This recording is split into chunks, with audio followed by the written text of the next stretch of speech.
Hello বন্ধুরা, welcome to football ভিডিওতে সবাইকে স্বাগত। এই ভিডিওতে বেশ কিছু ইম্পর্টেন্ট আপডেটস আপনাদের সঙ্গে শেয়ার করব, কারণ আজকের সারাদিন ট্রান্সফার মার্কেটে কিন্তু বেশ কয়েকটা বড় বড় ট্রান্সফার হয়েছে। তো রিকোয়েস্ট করবো একটা জিনিস আপনাদেরকে, যদি আমাদের আপডেটসগুলো ভালো লাগে চ্যানেলটিকে প্লিজ একটু সাবস্ক্রাইব করে একটু পাশে থাকবেন। তো যাই হোক, প্রথমেই যে বিষয়টা দিয়ে শুরু করবো, এফসি গোয়া তারা কিন্তু আজকে দুটো হাই প্রোফাইল সাইনিং করিয়ে ফেলেছে।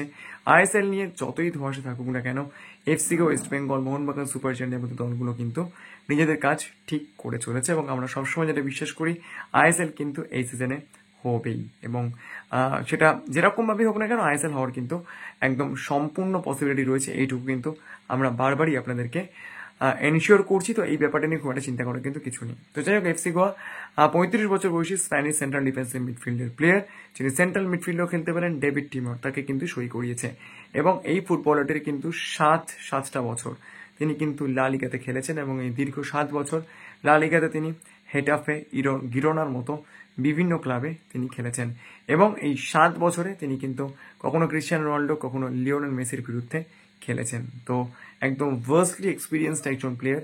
তিনি শেষ খেলেছিলেন স্পেনের 3rd ডিভিশন অর্থাৎ প্রিমিয়ার ডিভিশন 1 ক্লাব এলডিনসে এফসির হয়ে। সেখান থেকে কিন্তু তিনি এফসি গোতে মুভ করেছেন। অন্যদিকে 6 ফুট 2 ইঞ্চির 31 বছর বয়সী স্প্যানিশ ডিফেন্ডার পল মরেন, তিনিও কিন্তু এফসি গোতে সই করেছেন এবং এই প্লেয়ারটিও কিন্তু যথেষ্ট হাই পেডিগ্রি নিয়ে আসছেন। তার মার্কেট ভ্যালু কিন্তু প্রায় 2.4 করোড় এবং তিনি কিন্তু লাস্ট খেলেছিলেন সেকেন্ড ডিভিশনের ক্লাব অর্থাৎ লা লিগা 2 আমরা এখন যেটাকে বলি, সেই ডিভিশনের ক্লাব রেসিং স্যান্টান্ডারের হয়ে। তো সেই রেসিং স্যান্টান্ডার ক্লাব থেকে তিনি এফসি গোতে মুভ করেছেন। অন্যদিকে কর্নার শিল্ড, তার সঙ্গে তো চেনান এফসি তারা কিন্তু সম্পর্ক ছিন্ন করেছে এবং এই মুহূর্তে যেটা লেটেস্ট আপডেট, কর্নার শিল্ড তিনি কিন্তু ইন্ডিয়াতে থাকতে খুব একটা ইন্টারেস্টেড নয়। তার ব্যাপারে মালয়েশিয়া, সিঙ্গাপুরের বিভিন্ন ক্লাব ইন্টারেস্ট দেখাচ্ছে। তো ইস্ট বেঙ্গল নিয়ে যে বিষয়টা সামনে উঠে এসেছিল, সেইটা কিন্তু আরও একবার বলা যায় পিছনের সারিতে চলে গেল।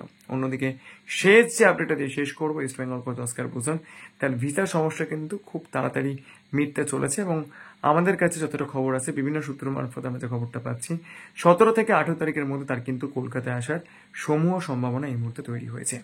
তো এই ভিডিওতে এই আপডেটসগুলোই ছিল। যদি ভিডিওটা ভালো লাগে, সকলকে বলবো চ্যানেলটাকে একটু সাবস্ক্রাইব করবেন আর ভিডিওটাকে লাইক শেয়ার করতে ভুলবেন না। Thank you so much to all of you.